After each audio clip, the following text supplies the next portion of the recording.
wrong, and I'll be like, well, you're either watering it too much or not enough. Too much or too little, yeah. So the question is, how much water is enough, and how much is too much?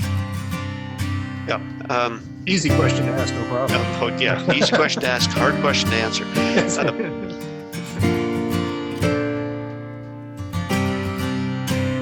You're listening to the Maritime Gardening Podcast, episode 100, brought to you by Vessie's Seeds.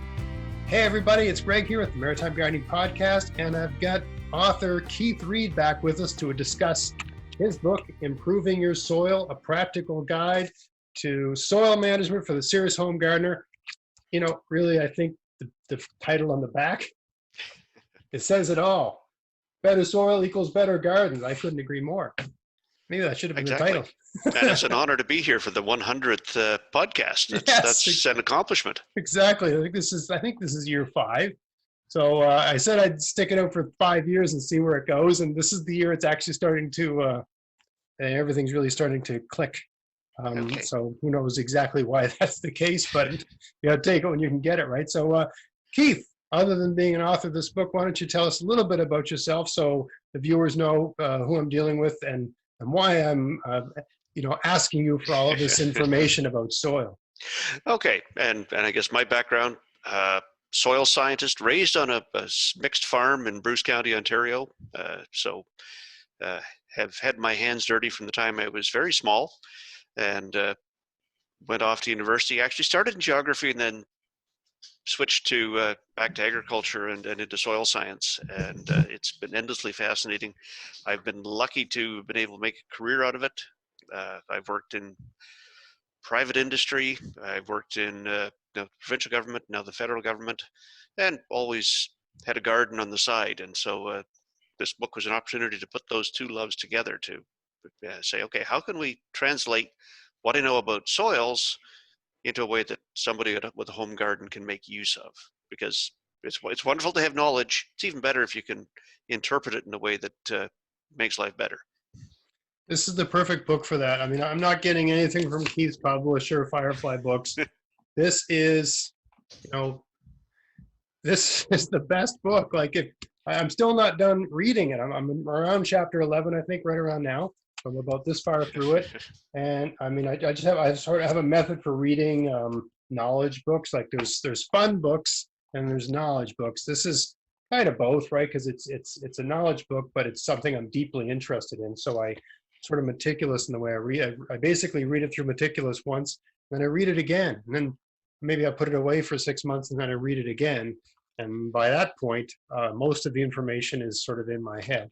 And I mean, if you better soil equals better gardens, And if I've done my job right, each time you read it, you'll pick up something new. Oh yeah, no, it's exactly like, it's that kind of a book, right? I mean, it's very dense. There's a lot in there. There's a lot of information. I think the great thing is, having done an interview with you before, now when I'm reading it, I'm hearing it in your voice. And it's funny because a lot of my viewers, are, especially in YouTube, are from the United States. So they'll say I sound like Norm Macdonald or different prominent Canadians. And they always associate me with Upper Canadians, Ontarians. But Keith's actually from Upper Canada. That's the Canadian sort of Peter Mansbridge. Yes. Right. I'm from Eastern Canada, but I lived in Ontario for 6 years, which sort of smoothed out my, rough Nova Scotia accent. So I don't really sound like the way I'm supposed to for people that are from here. I should be a little bit more rough around the edges there, you know what I'm saying? But anyway, that's just what happens when you move around a bit and adapt your speaking style to different audiences. All right, so we had Keith on before, and he answered a good smattering of viewer questions. And then we wanted to have him back on because I'd read his book a little bit, but I really hadn't read it enough to give him some good informed questions. So I've done that now, and I'm actually going to have him back again in the fall, if he agrees, to talk more about soil and soil structure and different types of soil, clay and loam and that sort of thing. But for right now, it's kind of like watering season. It's the time of year that we all start to become, at least in my part of the world, worried about water and the plants to have enough, and how do we get the water to the plants, and what's it all about? And the great thing about Keith's book is, he's talking about soil, but he's also talking about physics, talking about chemistry, he's talking about biology, but all in a way that's completely focused around soil. And in the chapters, I think it's chapter 6 and chapter 7, it's putting that all together in terms of how soil holds on to water. So without any further ado, let's get into some of these questions I had when I was reading the book, and just things I thought. Some of these aren't questions, they're just like, wow, that's great, you need to tell my viewers this stuff. I mean, sure, if you want to know more than what Keith's saying right now, buy the book. It's worth your while. It really is worth your while, because it's just such a good resource to understand these sorts of things instead of just guessing, right? Anyway, so the first one is explain the physics and chemistry of soil as it pertains to the attraction of water molecules to soil particles. Okay, and that really does get down into the physical chemical realm.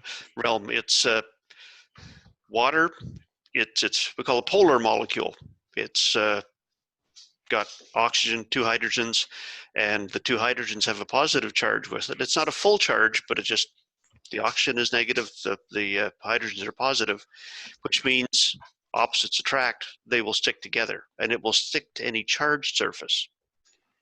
And so water will actually be attracted. And you see this if you have a glass of water and you look at the edge of the glass of water, there'll be a little bit of a curve up at the edge of the glass where the water sticks to the glass and wants to hold there. The meniscus. The meniscus. Yep, that's exactly it. It's the same thing that forms the meniscus. That film on the water, that surface tension is the water holding itself together. You put it next to a soil particle, it's going to be attracted to those soil particles. Now, water, it sticks together. It doesn't stick together very tightly. It wouldn't flow otherwise. But you put it close to a surface, and it will bind. The closer it is, the thinner the film, the tighter it sticks. Right. And so what that means in the soil is the smaller the pore size, the smaller the pore space, because then you've got all around that water, you've got surfaces for it to stick to, the tighter it will be held.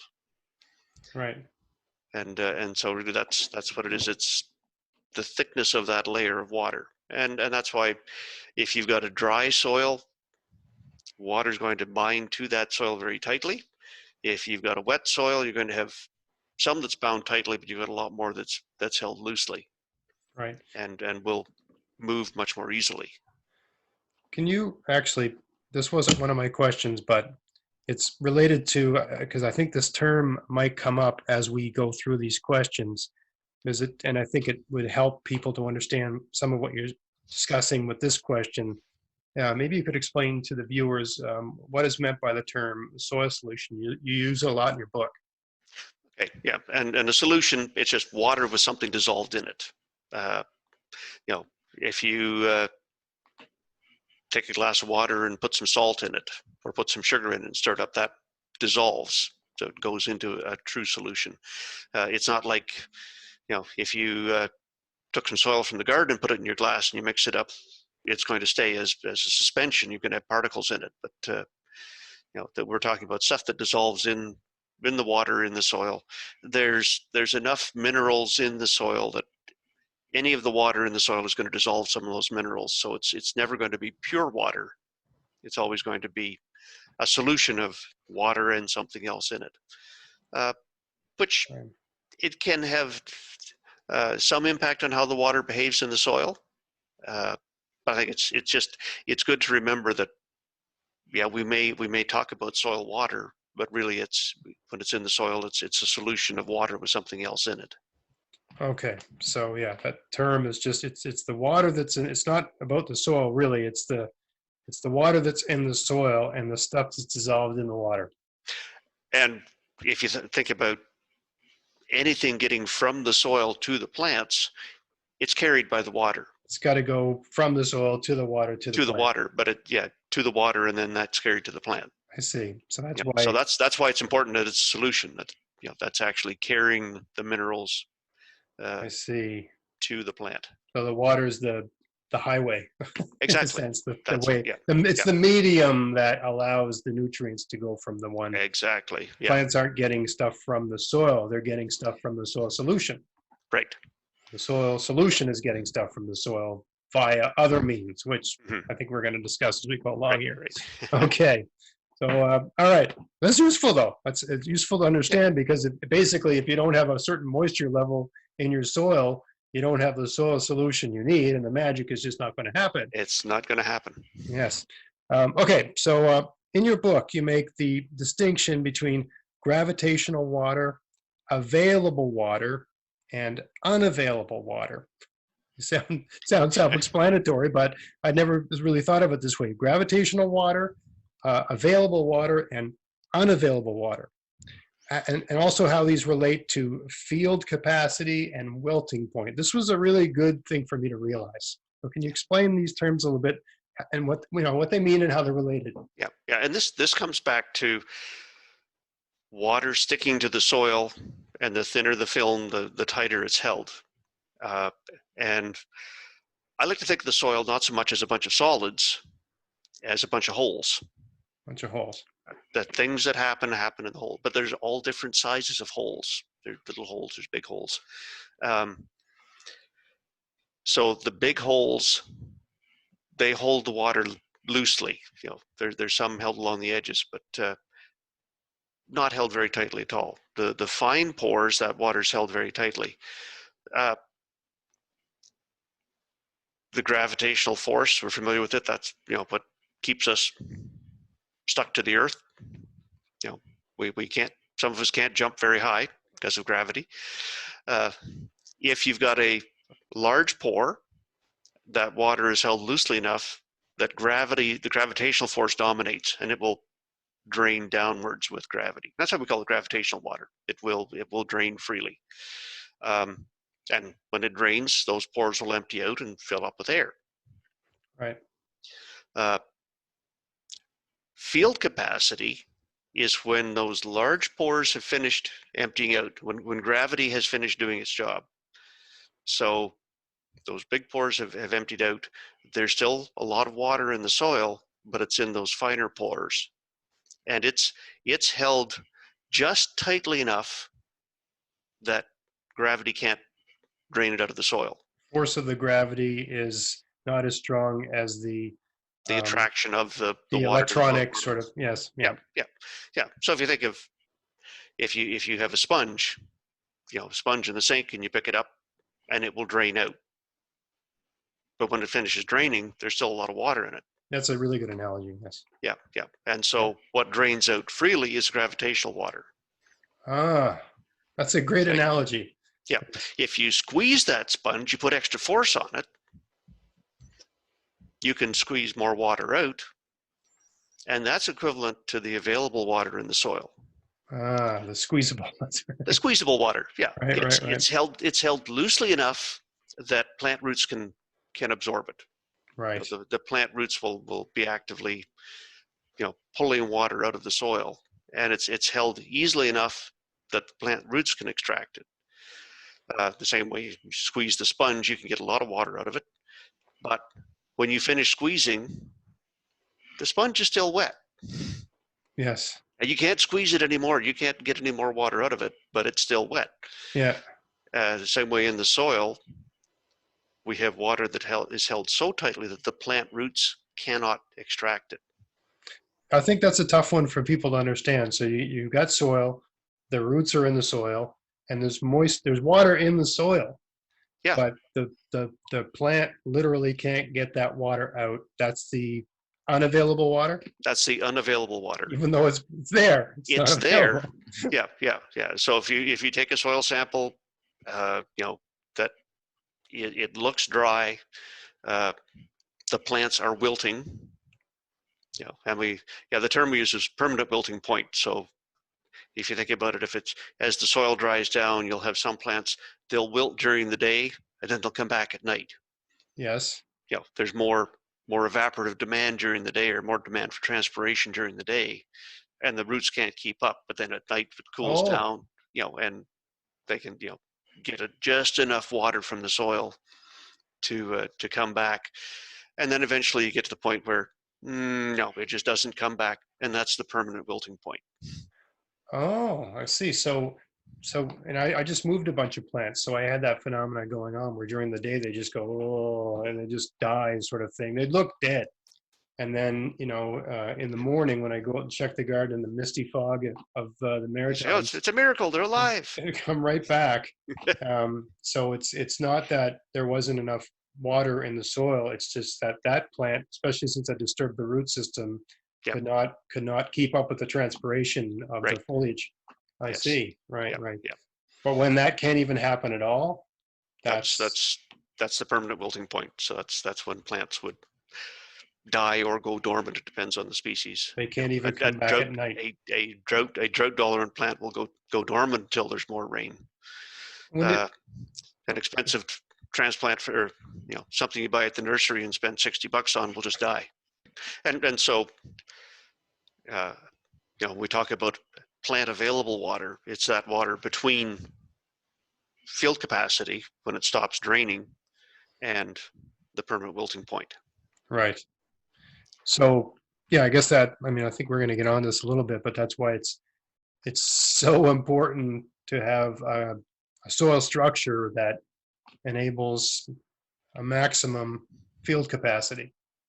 Like, Yeah. you wouldn't want it to be soup, but you want soil that can hang on to water and not have it just disappear, so that you get a certain amount of days between good rains that that there's enough water, there's enough available water for the plants. Well, and that gets into the question you had about permeability versus porosity. That's the next question. Let's go. Yeah. So porosity is how much pore space is there, how much empty space is there in the soil. Okay. But it doesn't say anything about how big those pores are. So a clay soil has a huge amount of porosity. Okay. People get confused by this. Yeah, people wouldn't think that. It seems so it's so dense. It's so hard. This is what do you mean? No, there is a huge amount of pore space in a clay soil, but most of those pores are very, very small, and a lot of those pores are actually small enough that it's unavailable water. So if you take a clay soil, it looks dry. You take a sample, you take it to the lab, and they put it in the oven at 105 degrees Celsius and dry it overnight, and it will lose 30% of its weight because there was that much water in it. Right. But held so tightly that plants couldn't pull it out. Right. So that's porosity, and so clay soils have the most porosity. Loam soils, silt loam soils have almost as much. Sandy soils have much less porosity. Really? Yeah. Huh. Yeah. They've got fewer pores in the sandy soil, but they're bigger. Bigger pores, right? The bigger pores are the ones that will drain out easier. And so you've got a sandy soil will tend to be much more permeable. Right. But have less porosity. I see. So permeability is how easily can water flow through that soil. Right. And that comes down to the size of the pores, and how well connected they are.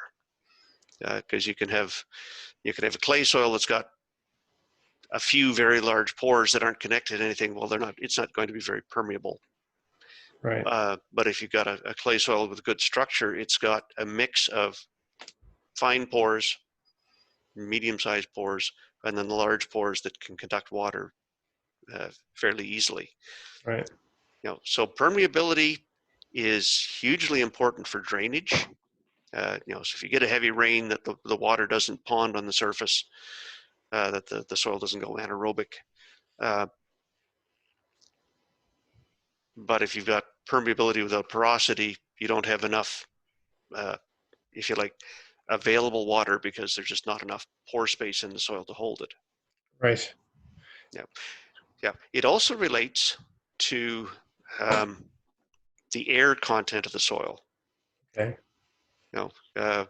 Because plant roots, unless we're growing a wetland plant, plant roots aren't active in soils that are saturated. They need to breathe the same way as the tops do. They need to have air in the soil as well as water. And we talk about an ideal soil at field capacity. Half of the pore space will be filled with air, half the pore space will be filled with water. Right. So is it the case that you want some sort of balance, I guess, between you want porosity, but you have to have permeability too. And if you have too much permeability, the water goes right through, like sand. Yep. And Yep. if you've got extraordinary porosity without permeability, then it can't. Yep. Can't The water get just, in. or it gets in, but it just stays there. It sits there. Right. You haven't got enough air getting into the soil, and that's where roots will shut down. Another question is, how can backyard gardeners improve water infiltration in the soil? Maybe explain water infiltration. I mean, it relates to the thing we just talked. I mean, I've got these Right, in order for right. a reason, but they all failed on one. But yeah, so how can they? Because that's what you want. You want the water to get in your soil, Yeah. and then you want it to stay there too. But so how do we get it in? How do you get it in? Yeah. So infiltration, really, it's what's that permeability at the surface, and oftentimes well-meaning gardeners, they're out there with the hoe, getting the little weeds, or they're out there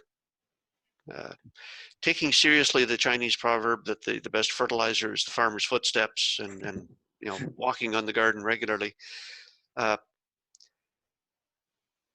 You can get a layer at the surface. I get this in the asparagus patch where the dogs will not leave it alone, and they lay there, and it's packed down right at the surface layer.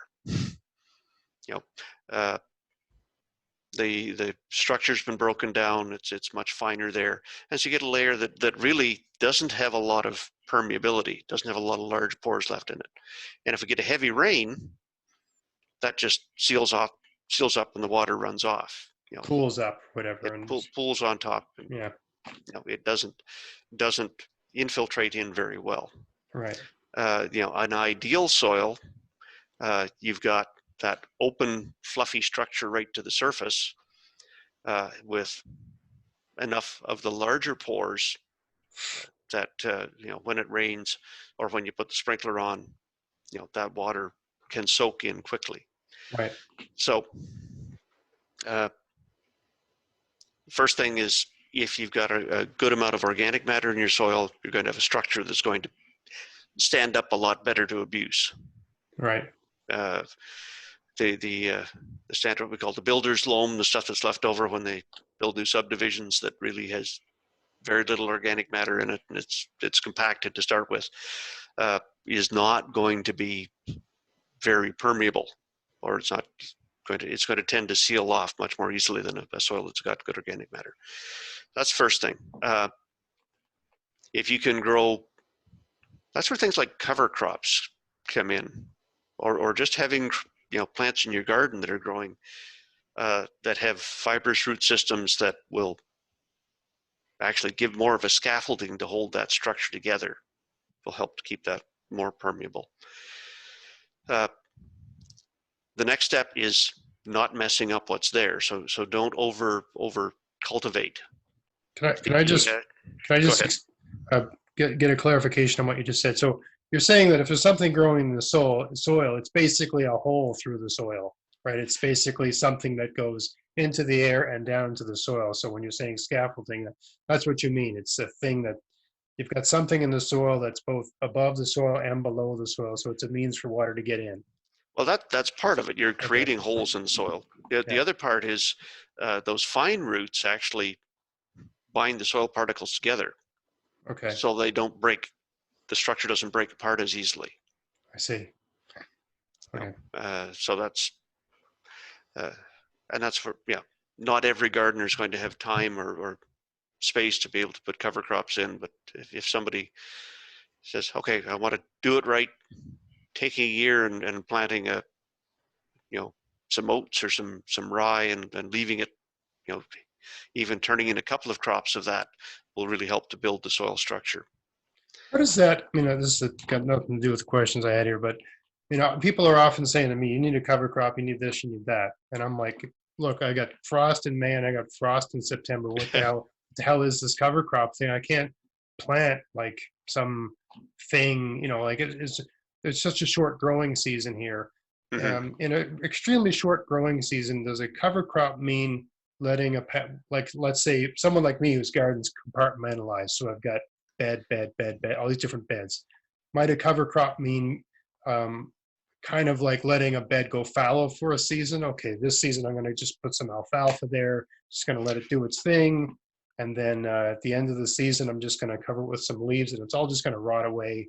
And then the following year, I'm going to have this wonderful, great stuff ready to go. Or is there some way I could actually grow something, kill it, and then plant something there within a really short growing season? Or is that more of a super sunny, warm, long growing season type thing? The shorter the season, the more challenges we have with cover crops. And you talked about taking one bed and leaving it fallow, putting something in, whether it's a legume or whether it's a grassy crop, but that will say you're saying, okay, I'm taking this year for that part of the garden to improve. Yeah. The other way to get at it, and it's always a challenge, but if you've got one bed where you've got, okay, I've got my radishes and I've got my peas and they're fairly early and they're finished, and I just plant some fall rye, Right. in that spot, and leave it for the fall, and then work it in the next spring. You're not going to have an entire bed, but you can do some of those things. Right. I see. So that can work. Even like, I think my peas are done. They're just starting now. We ate my first peas today. I think we're gonna have a first pea meal tomorrow. Pea meal. Probably go good with pea meal bacon. But I would say August they're done. Like, when the beans start like, oh my God, what am I gonna do with all these beans? That's when the peas are done. So they work out well. So I maybe plant a fall rye. Fall rye or August. Or spring oats. Spring oats. Because if you can get in August, spring oats, they will stand a fair bit of frost. So they'll likely, in your climate, grow through till October. Right. And then die over winter. They just die. They don't go dormant. They die. They will die. Yeah. I'm not getting any oatmeal out of this. No. All right. No, but you don't want to. You want the root mass there and those green tops to rot in place and help build the soil structure. So the root systems are just rot away. They'll rot away, but they'll leave behind enough. They're fibrous enough. Yeah. That they like I say, they form a scaffolding that holds that soil structure together. Huh. But not so much that I need to till it all up. I can just work depending on the plant. Yeah. If it's oats that die on their own, you could just stick the shovel in and plant whatever within that and leave a mulch on the surface. I'm gonna have to try that. I got to figure out where to get them too. Especially this seems like this year it's impossible to get anything. Right. It's very challenging. I think, like, I don't know how things are where you are right now, but this week is the week that Nova Scotia just said, "Oh, let's just go for it and open everything up." So I don't know where that's all going, but I think it's the time. If you got to buy something, this is the time to buy it. I don't know about Ontario, but it's definitely been an interesting garden. I mean, I always for gardening, I always have a plan B and a plan C, and it's really not a big deal. I've always got extra stuff and extra this and extra that, and it's definitely an interesting year.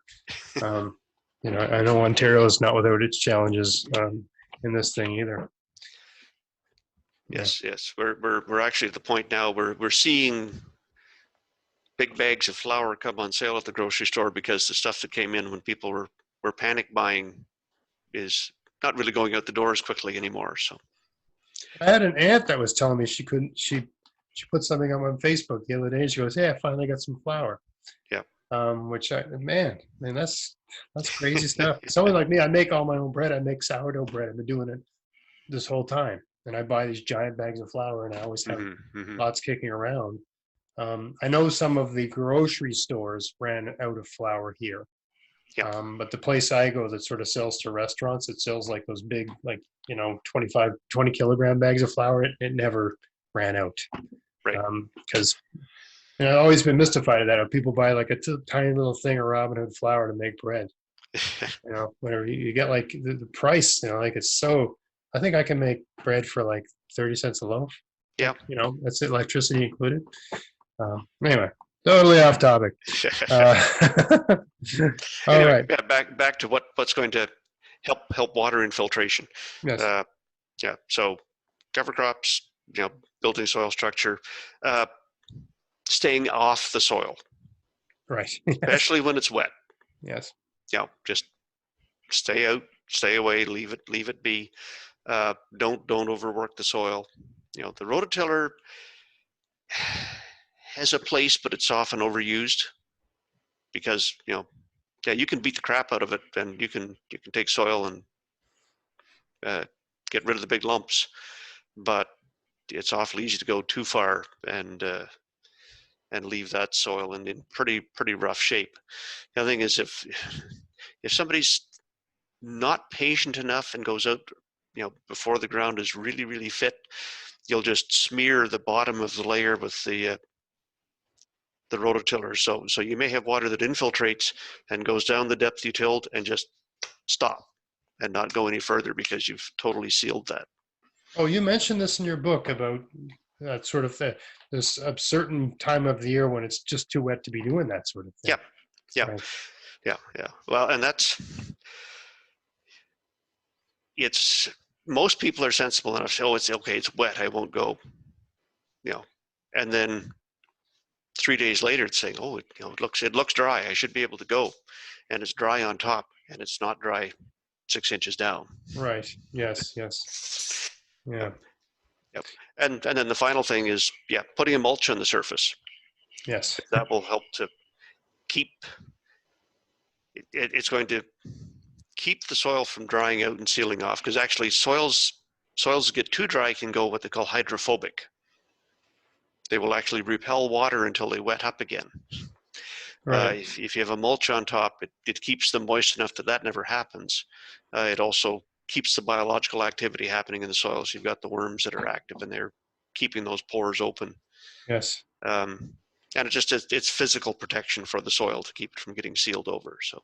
Yes, that's the approach I use basically. I get everything covered, and you got the worms and other things basically making holes. Yeah.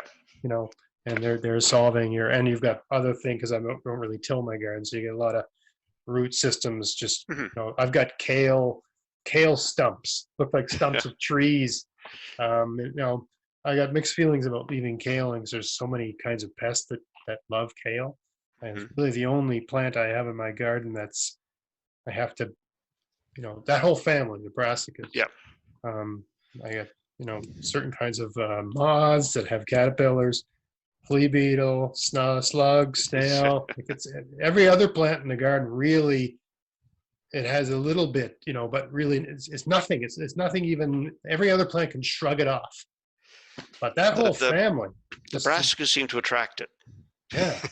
I mean, and they taste good. So I mean, think about how many different. You basically got mustard. Yep. You got mustard turned into all these great things. Such a wide range. I actually have a wild thing growing in my garden this year. I mean, a lot of the mulch I bring in is just like people's junk, yard waste. So you never know what's going to pop up in your garden. And a lot of viewers will say like, "Oh my God, aren't you worried about this, that, and the other thing?" I was like, "No, not really, because I'm so happy that someone else gathered all this stuff for me and it's free. I'll deal with the consequences later." This year, first year ever, I've got all this, what is it, like wild radish. Oh. So it's a white radish. It's Hmm. huge foliage. Kind of looks dandelion-like, the foliage, but definitely a radish. There's no mistaking it. It's got a thistly sort of texture, and but it's got like a telltale sort of radishy sort of thing Okay. coming at the bottom. And the smell, when you snap it, smells like a radish. But and it makes a sizable green, Yeah. like a turnip. But you can eat it. I got them growing in with, so all my garlic, I just mulched it with yard waste. So I've got all these garlic that are, the scapes are starting to come out now. And I've got all this radish greens in some of those beds, but they're edible if you cook them. And if you try to eat them Yep. raw, they taste like thistles and it's not very pleasant. But when you cook them, it just becomes kind of like turnip greens. Okay. Anyway, um, okay, so how can gardeners improve water uptake by plant roots? So the other side of it, how do we The get other the side of water it. in? How do we get the water out? Yep. Yep. And this is where you need that mix of water and air in the soil. The two extremes. If it's too dry, there's no water there for the plant to get at, so it's not going to do very well. The other extreme is if it's too wet, the soil is holding on to too much water, All right. and you've got not enough air in the soil. Those roots they'll essentially die in saturated soils or go dormant. And Right. you'll sometimes see somebody. It's more often in house plants, but you'll see it in the garden as well, where somebody says, why are my plants wilting? I'm watering them. Well, they're wilting because you've drowned the roots, and Right. the roots just cannot take up water because there's not enough air. Right. So that's why it's important to have that balance of water and air. Uh, the other side uh, is having a large enough root system to be able to do that. So that's where it Okay. comes back. Everything's related. Comes back to soil structure. If you've got good soil structure, you've got a good mix of water and air. You've got pore spaces the roots can easily get out into, so you have a large root system, so it can actually explore a large volume of soil. Right. And that's where having, if you like, a deep soil profile, something where the roots can get down into the soil, Right. is very helpful. Um, that's where, in an agricultural setting, uh, people get blown away because, if you tell them, we put tile drains into the field and we increase the amount of water that plants can use, because you've actually increased the depth where you've got air in the soil, and you've increased the depth of soil that the roots can pull water from. Right. So, you've got more soil where that gravitational water has drained away, and has enough air in there that the roots can utilize the available water that's in the soil. Really? So yeah, that's counterintuitive because you think like, why are you increasing the ability of the water to get out of the soil? But I guess they want to You facilitate want the roots getting down. a deep root system. I see. And that's, if you've got, that's where, if you get the summer thunderstorm that dumps 150 millimeters of rain in 4 hours, you want to be able to have that get away and have that deep profile that the plants can utilize the water that's in there. Right. I guess that's a good segue to the next question, which is, and I get this a lot, both, you know, people will say, how often should I water? But they'll also say, like, I've got this problem with my plant. What am I doing wrong? And I'll be like, well, you're either watering it too much or not Too enough. much or too little, So, yeah. so the question is, how much water is enough, and how much is too much? Yeah. Easy question to ask, no problem. Yeah. Easy question to ask, hard question to answer. Uh, the yeah, you need to be watching the plants. You need to be looking at the soil, and saying, okay, when I dig in the soil, does it feel moist or not?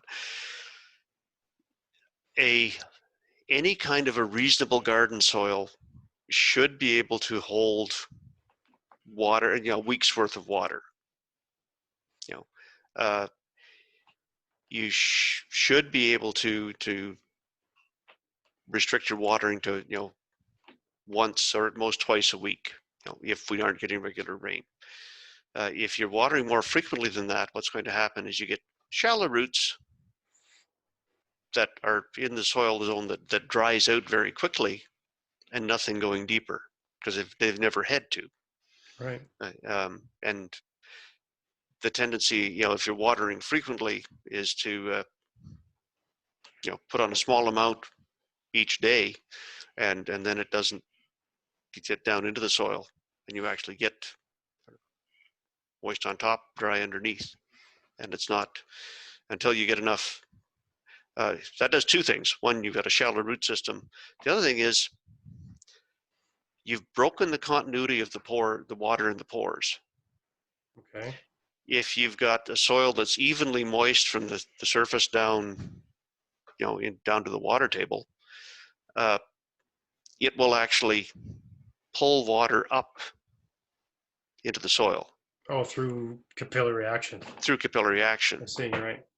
If you've got a dry layer, that water will just stay down there. It won't come up to the surface to where the roots are. I see. Right. Yeah. So you want to be careful you don't break that continuity. And that comes to something, people say, well, I'm going to put in trickle irrigation, and that's a little bit each day. And trickle irrigation is very efficient, but you have to be watering enough and watering soon enough that the soil never dries out. If the soil dries out, trickle irrigation, you can never put enough water on to catch up. Okay. So you have to start sooner. Right. Because because you're not getting it's just a steady supply, but if it's a steady supply. So if you've got that continuity, of the water with what's deeper in the soil, it'll keep the soil moist.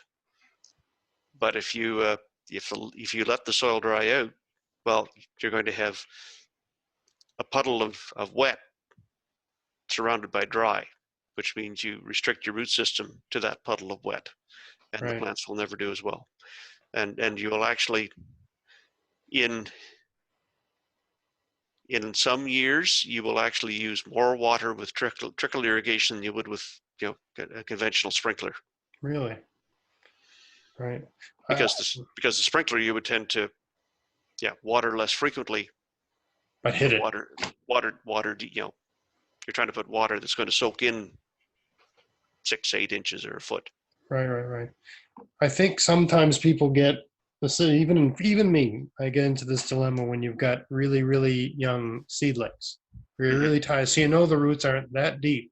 You don't know quite how deep they are, like a carrot, let's say. Right. Okay. So you got a carrot that's an inch high, and it get a super hot sunny day.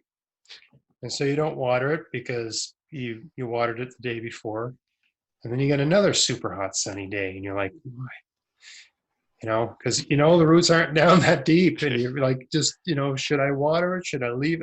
If so you got the soil, and let's say use this as an analogy.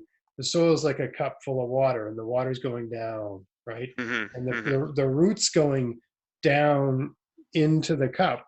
But is it keeping up with the the water level, kind of saying the moistness level is going down?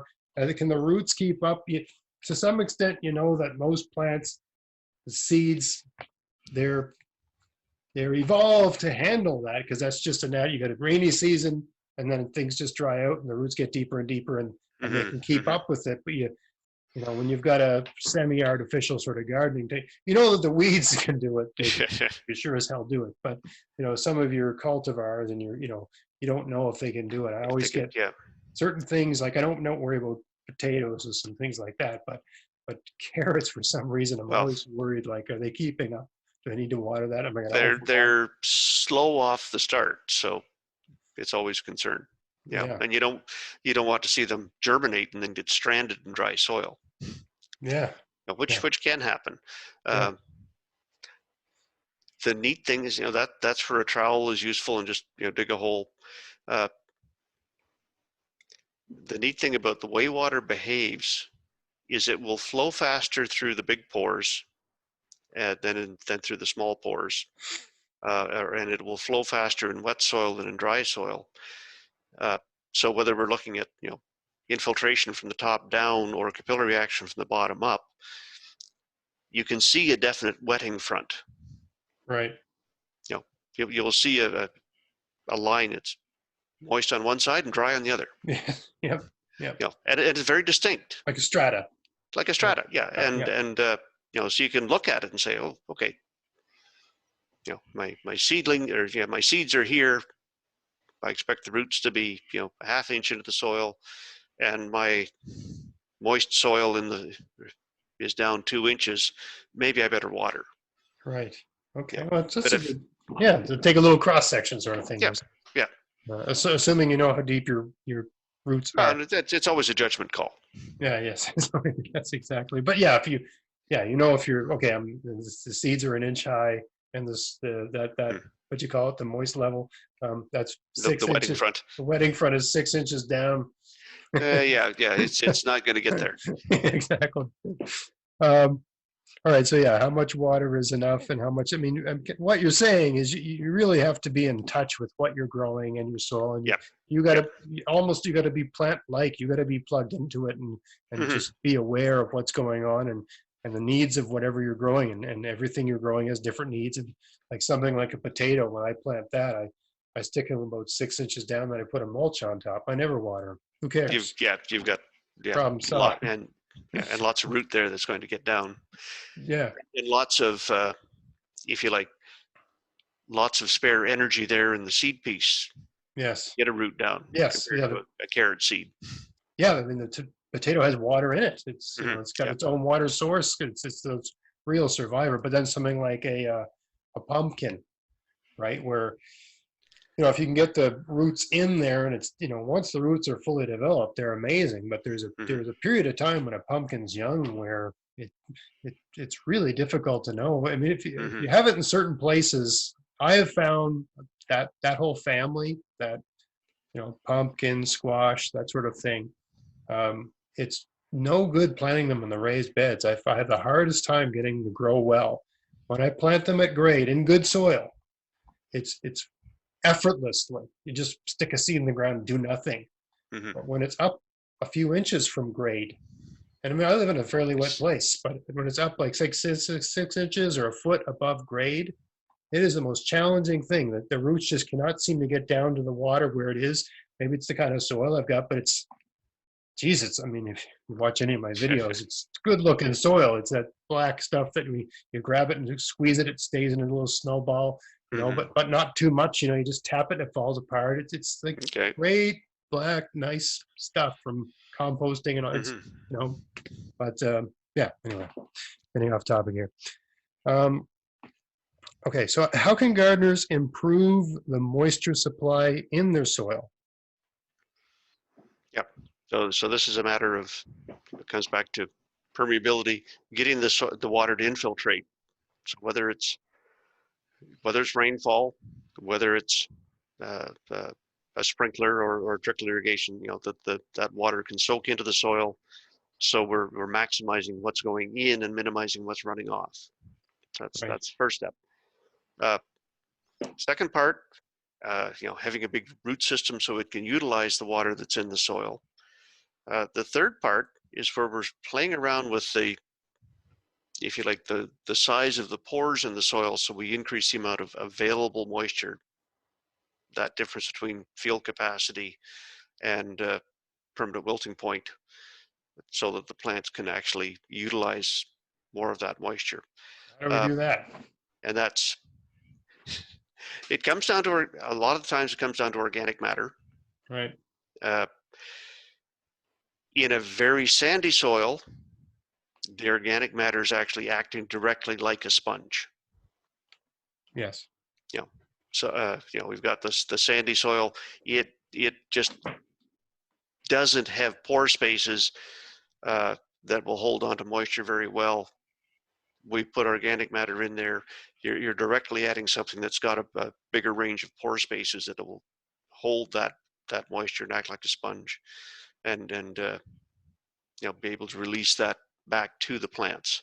Right. And there's some work has talked about, having 1% organic matter would give a sandy soil an extra week to 10 days between needing rain, or Wow. between needing, it's significant. Yes. You don't expect the same effect on a loam soil or on a clay soil. There's lots of small pores. There's lots of places for water to go, to be held. As you get into the finer textured soils, we're looking more at, okay, how do we increase the air-filled porosity in the soil? Yes. So how do we get more large pores? Right. And how do we get more stable soil structure so we've got something that, yes, you still have the very fine porosity, but you've got more medium-sized pores that can actually hold moisture that the plant can utilize. And that's,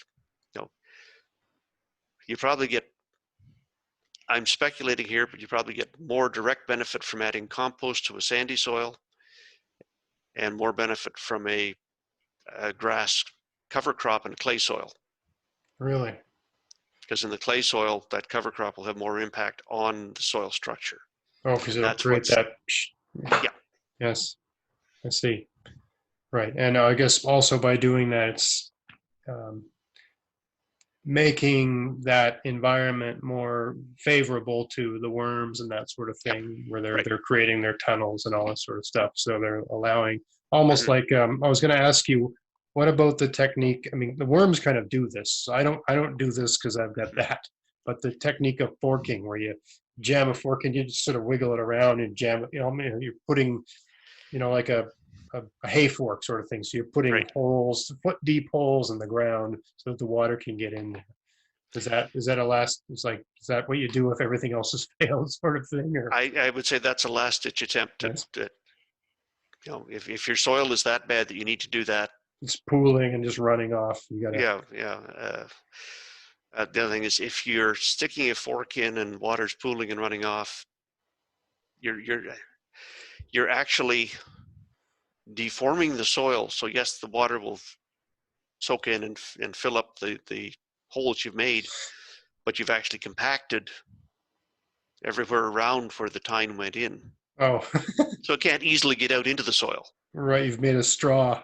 Yeah. That's true. All right, so last question. When watering their gardens, what should gardeners bear in mind to make the most of their water supply? So, I mean, some people have infinite water. I'm kind of fortunate. I got a deep well, and if I run out of water, we're in bad shape. But some people live in rural areas. They have a shallow well. And that even happens here in Nova Scotia, believe it or not. Even in my area, some of the older houses have those old-fashioned wells. Mine's like 100 meters deep or some crazy thing like that. But which brings its own problems, because it's got like arsenic and uranium in it and stuff. The shallower wells don't have arsenic and uranium, but they got E. coli and they go dry. Yeah. And then there's places in the world where it's just arid and dry, and people have to pay for water, and they have a water bill, and so I mean they have an interest in not using more water to affect good growth in their plants than is necessary. So how do they make the most of their water supply? Okay. So first thing is make the absolute best use we can of the rainfall we get. Yes. So that's first thing. Seems obvious, but use what's free. Yeah. Mulching will help. Mulching helps with infiltration. Mulching also helps with reducing evaporation from the surface. Yeah. So it will, hold that. You're actually, most of the water, instead of being lost from the surface of the soil, is just what's transpired out of the plants, and we need transpiration out of the plants anyway. The thing you have to watch with mulch, it will retain moisture in the soil. It will also soak up some of the precipitation. So if you're going to put mulch on, you put mulch on top of a moist soil, you don't put mulch on top of a dry soil. I've noticed, all my stuff's mulch, and I've noticed that you want to mulch it. Like if, let's say you clear a garden off in the spring, certain kind of crops, I find it's actually better to take the mulch off until the plants are established, because with the mulch on, there's so much slugs and snails, they get devastated. Beans or something like that. So I'll take it off, and once the beans are about, I don't know, 8 inches high or something like that, for some reason they can handle the slugs. So then I put the stuff back on. Well, at that point, they're growing fast enough that the slugs eat the bottom leaves and they don't get up into the top. And the stems are tough enough that they can't take them out. Yeah.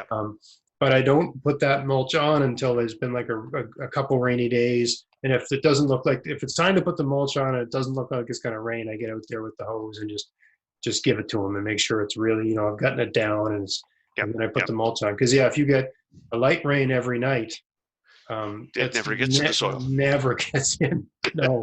But if you get it good and wet before you put on, it never dries out. Yeah. It holds it there. Yeah. So that is I should do a video on that, because people think there's this magic thing with mulch. I mean, it's kind of like magic. It feels that way, but the magic can go wrong. It can become black magic. Yeah.